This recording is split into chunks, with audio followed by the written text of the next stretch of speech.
Hello everyone, I welcome you all. जैसा कि आप जानते हैं हम एनपीओ टॉपिक कर रहे हैं और इससे रिलेटेड एक वीडियो मैं ऑलरेडी बना चुकी हूँ। अगर आपने वो वीडियो नहीं देखी है तो प्लीज़ लिंक डिस्क्रिप्शन में है, आप वहाँ से देख सकते हैं एंड चैनल को सब्सक्राइब भी कर दीजिए। अब आज जो हम टॉपिक पढ़ेंगे वो है कि एनपीओ को कहाँ कहाँ से इनकम्स मिलती है, यानी कि जो फर्म सोशल सर्विस करना चाहती हैं उनको सोर्सेज ऑफ इनकम कौन से होते हैं और उन इनकम्स को किन किन अकाउंट्स में रिकॉर्ड किया जाता है। ठीक है, और जो टॉपिक हम कर रहे हैं ये आपके एमसीक्यू के लिए भी इम्पॉर्टेंट है क्योंकि एमसीक्यू में यहाँ से क्वेश्चन बन सकता है एंड साथ ही साथ आपके प्रैक्टिकल क्वेश्चंस में तो बहुत ही हेल्पफुल है। So let's start. देखिए, आपको दिमाग में रखना एक बात कि अकाउंट्स जो है वो डबल एंट्री सिस्टम पे बेस्ड है, यानी कि अगर कोई एक चीज़ डेबिट हुई है तो दूसरी चीज़ क्रेडिट होगी, ये तो होना ही है, दिमाग में रखना है ये चीज़।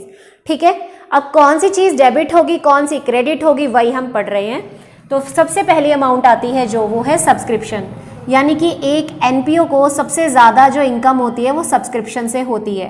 अब सब्सक्रिप्शन का मतलब होता है किसी तरह की हेल्प मिल जाना, फाइनेंशियल हेल्प या चंदा भी आप कह सकते हो। ठीक है, अगर एक फर्म को सब्सक्रिप्शन रिसीव हुआ है तो सिंपल सी बात है, जो भी चीज़ आपको रिसीव हो रही है, देखिए दो ही चीज़ें हो सकती हैं बिजनेस में, या तो कोई चीज़ आती है या चीज़ जाती है। तो रिसीव्ड हो रहा है तो रिसीप्ट साइड पर आएगा क्योंकि आपको रिसीव हो रहा है। अगर आप कोई चीज़ पे कर रहे हो तो पेमेंट साइड पर जाएगा। ठीक है, अब देखिए सब्सक्रिप्शन क्या है, चंदा, हमें चंदा मिल रहा है।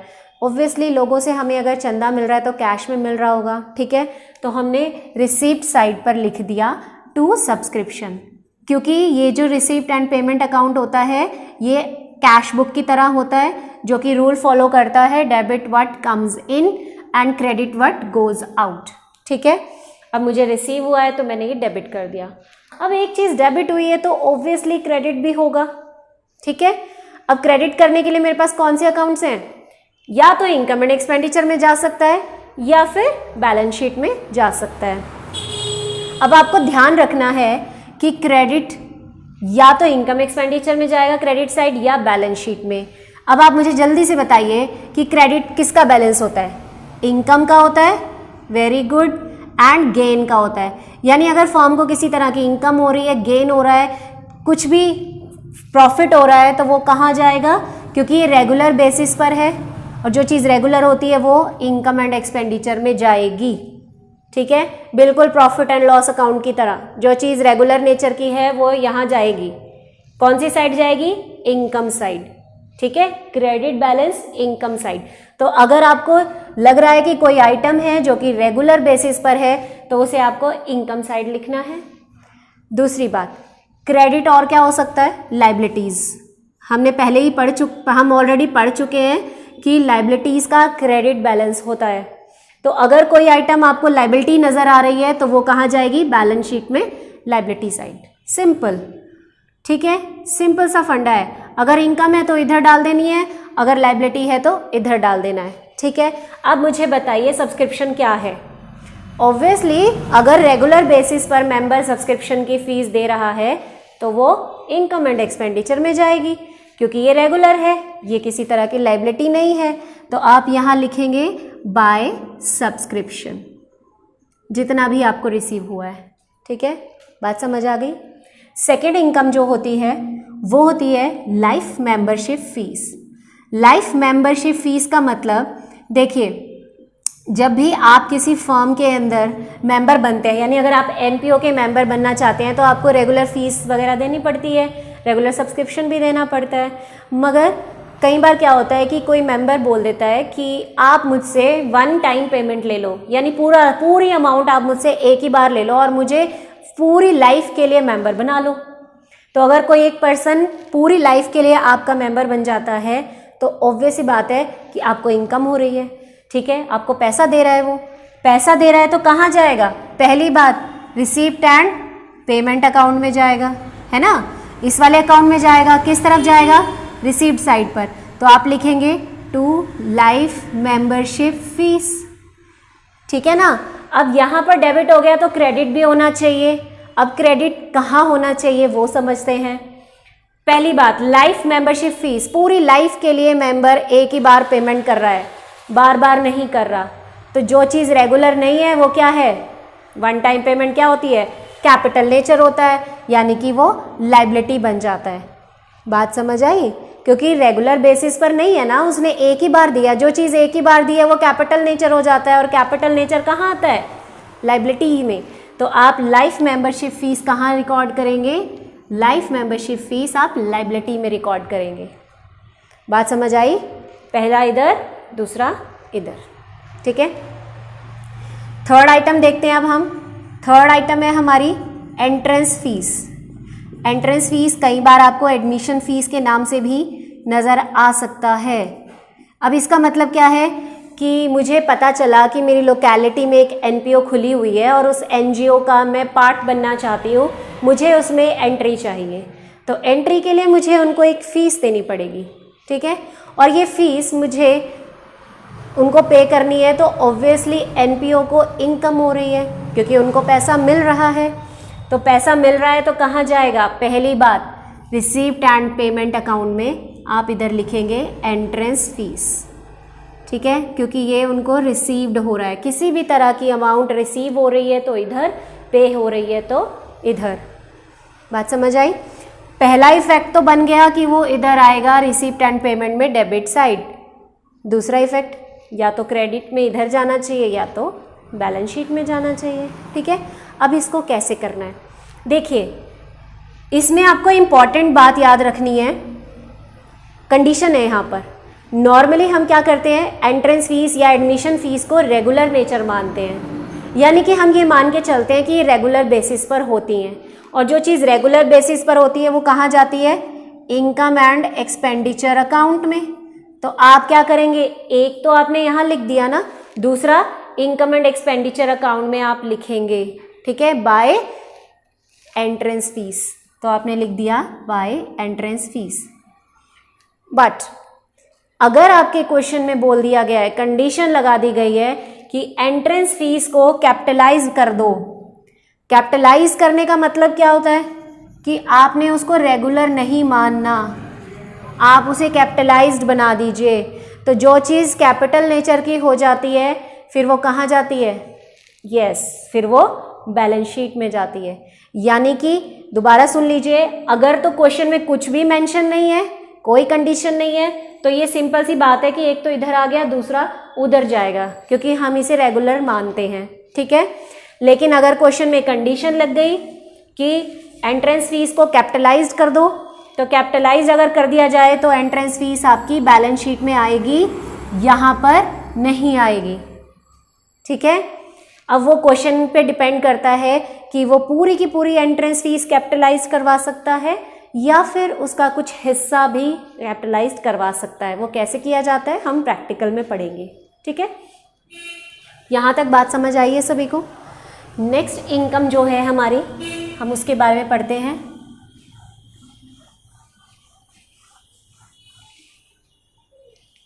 नेक्स्ट इनकम होती है डोनेशन।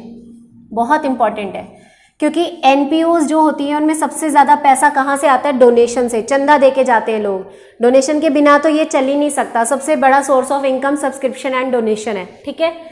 तो डोनेशन भी आपके पास दो तरह के होते हैं, पहला है जनरल डोनेशन और दूसरा है स्पेसिफिक डोनेशन। इनका मतलब समझिए। जर्नल डोनेशन का मतलब क्या होता है कि जैसे करते हैं, एक पर्सन आता है आपकी फर्म के अंदर और बोलता है कि मैं 2 लाख का 2 लाख का डोनेशन देना चाहता हूँ, ठीक है। उसने चेक काटा, 2 लाख का देकर चला गया। उसने कुछ भी नहीं कहा कि इस 2 लाख रुपए का क्या करना है, सिंपल उसने बोला कि मैं आपको डोनेशन देना चाहता हूँ, और वो डोनेशन देके चला गया।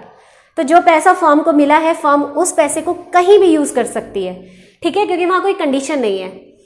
पैसा आपको मिला, आप उसे कहीं भी यूज़ कर सकते हो, तो ऐसे को हम जर्नल डोनेशन कहते हैं, ठीक है। और स्पेसिफिक डोनेशन का मतलब होता है कि एक पर्सन आता है और वो कहता है कि मैंने देखा आपकी जो एनजीओ है इसकी बिल्डिंग अच्छी नहीं है, यहाँ पर प्रॉपर सैनिटेशन भी नहीं है, तो मैं आपकी बिल्डिंग के लिए, बिल्डिंग की रिपेयर के लिए पैसा देना चाहता हूँ। तो उसने 2 लाख का चेक काट के दिया मुझे as a building fund. Building fund का मतलब कि वो मुझे जो पैसा दे के गया है वो सिर्फ और सिर्फ बिल्डिंग की मरम्मत के लिए या नई बिल्डिंग बनाने के लिए देकर गया है, तो मैं उस पैसे का इस्तेमाल सिर्फ बिल्डिंग में ही कर सकती हूँ, ठीक है, क्योंकि वहाँ वो कंडीशन लगा के गया है कि ये जो पैसा मैंने दिया है ये बिल्डिंग के लिए दिया है। ठीक है, इसी तरह टूर्नामेंट होने वाला है, किसी टूर्नामेंट को मैं स्पॉन्सर कर देती हूँ, मैं 5 लाख का चेक देकर जाती हूँ कि आप टूर्नामेंट इस पैसे से खर्चा कीजिए उसमें, तो वो टूर्नामेंट फंड बन गया। अब वो 5 लाख रुपए मैं सिर्फ और सिर्फ टूर्नामेंट पे यूज़ कर सकती हूँ, कहीं और नहीं कर सकती। तो ऐसे डोनेशन को हम कहते हैं स्पेसिफिक डोनेशन, जहाँ पर कंडीशन लगा दी जाए कि ये पैसा सिर्फ और सिर्फ यहीं पर यूज़ होना है। ठीक है, तो अब इन दोनों का ट्रीटमेंट भी अलग होगा। जर्नल डोनेशन है तो पहली बात रिसीव हो रहा है ना, तो रिसीप्ट एंड पेमेंट अकाउंट में आएगा। ठीक है, रिसीप्ट एंड पेमेंट अकाउंट में डेबिट साइड आएगा। ठीक है जी। दूसरा ट्रीटमेंट जर्नल डोनेशन है, रेगुलर नेचर होता है, कभी भी कोई भी देकर जा सकता है, छोटी अमाउंट भी दे सकता है, बड़ी अमाउंट भी दे सकता है।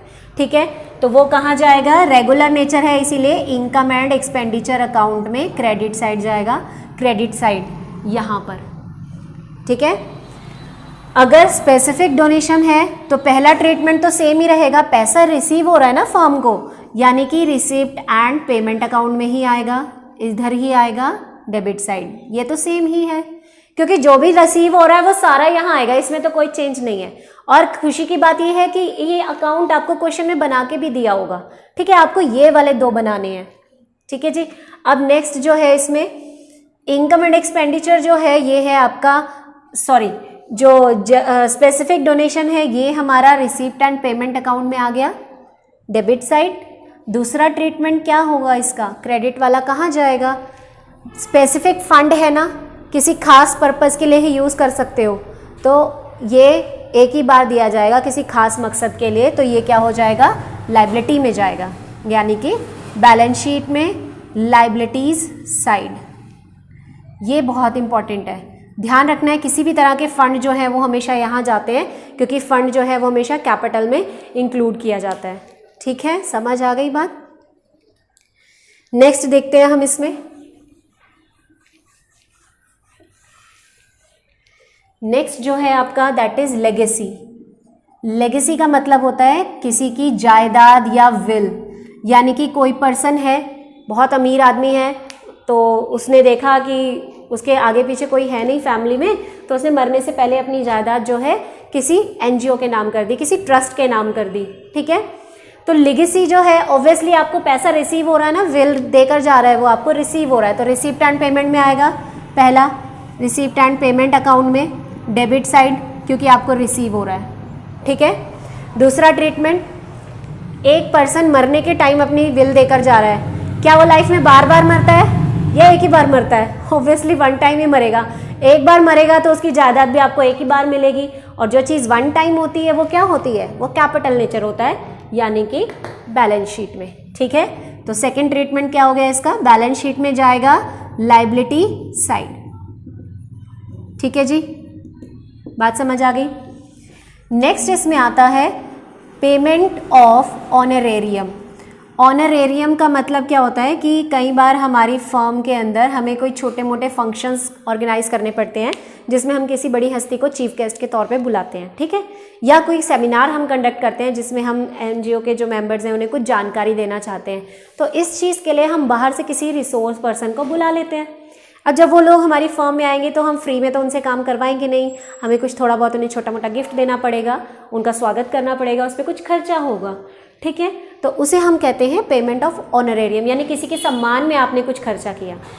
अब ये फंक्शंस रेगुलर बेसिस पर होते हैं, इसीलिए इन पर होने वाला खर्चा भी रेगुलर नेचर का माना जाता है, तो ये इनकम एंड एक्सपेंडिचर में आता है।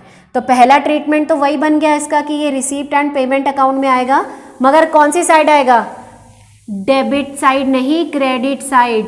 क्यों आएगा क्रेडिट साइड, क्योंकि आप पेमेंट कर रहे हैं, और पेमेंट के लिए कौन सी साइड होती है, ये वाली। ठीक है, तो ये आएगा आपका रिसीप्ट एंड पेमेंट में credit side.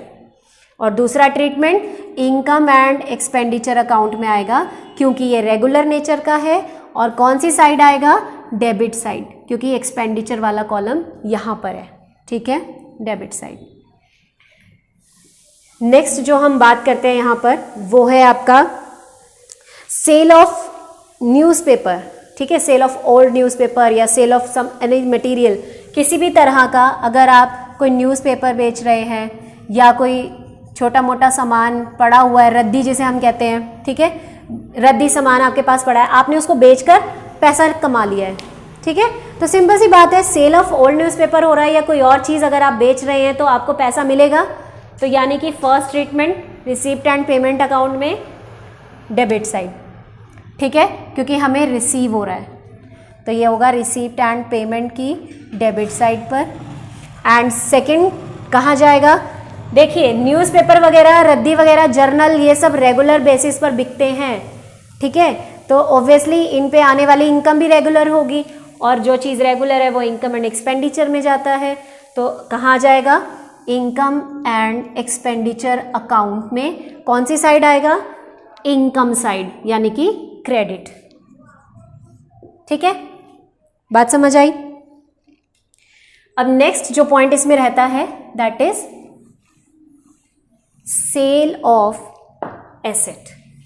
8 point, sale of old asset means firm के पास कोई पुरानी land, building, machinery, plant, computer, कुछ भी, फर्नीचर, कोई ऐसी चीज़ पड़ी थी जिसको उन्होंने मार्केट में बेच दिया।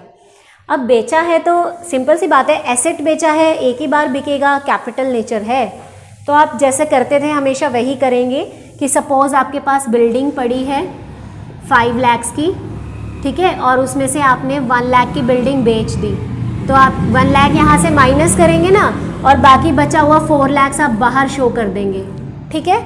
ये तो बैलेंस शीट का ट्रीटमेंट है, लेकिन हम यहाँ बात कुछ और कर रहे हैं।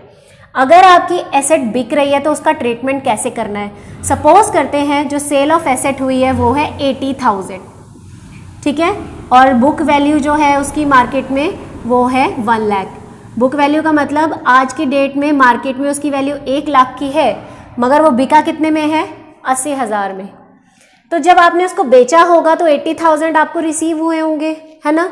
तो ये जो चीज़ रिसीव हुई है कहाँ जाएगी, रिसीप्ट एंड पेमेंट में इस तरफ, ठीक है। तो आप यहाँ लिख देंगे sale of asset, furniture, building, जो भी उसका नाम है, आप 80,000 अमाउंट रिकॉर्ड कर देंगे। और ये जो 1 लाख के सामान आपने बेचा है, ये 1 लाख का यहाँ से माइनस भी हो गया, मगर आपको देखना है कि फ़ायदा हुआ है कि नुकसान। देखिए 1 लाख की चीज़ आपने 80 में बेची है, तो 20,000 का आपने लॉस उठाया है। और लॉस कहाँ जाता है, जैसे आप P&L में डालते थे सेम वैसे ही, किसी भी एसेट को बेचने से अगर प्रॉफिट या लॉस हो रहा है तो वो जाता है इनकम एंड एक्सपेंडिचर अकाउंट में, ठीक है। अब लॉस हुआ है तो इसीलिए डेबिट साइड आएगा, ठीक है, क्योंकि according to rule debit all the expenses and losses. तो आप यहाँ लिखेंगे लॉस ऑन सेल। कितने का लॉस हुआ है भाई, हमें 20,000 का लॉस हुआ है, हमने रिकॉर्ड कर दिया, ठीक है। और अगर हमें प्रॉफिट हुआ होता तो हम इस तरफ लिख देते by profit on sale. Clear हो गया। तो ये कुछ इनकम्स हैं जो हमारे एनपीओ को मिलती हैं, और ये उनके ट्रीटमेंट्स हैं कि कौन सी आइटम कहाँ जाएगी। रट्टा बिल्कुल नहीं लगाना है, आप कॉन्सेप्ट समझ गए हैं कि किसको कहाँ डालना है, तो क्वेश्चन करना आसान हो जाएगा। Thanks for watching.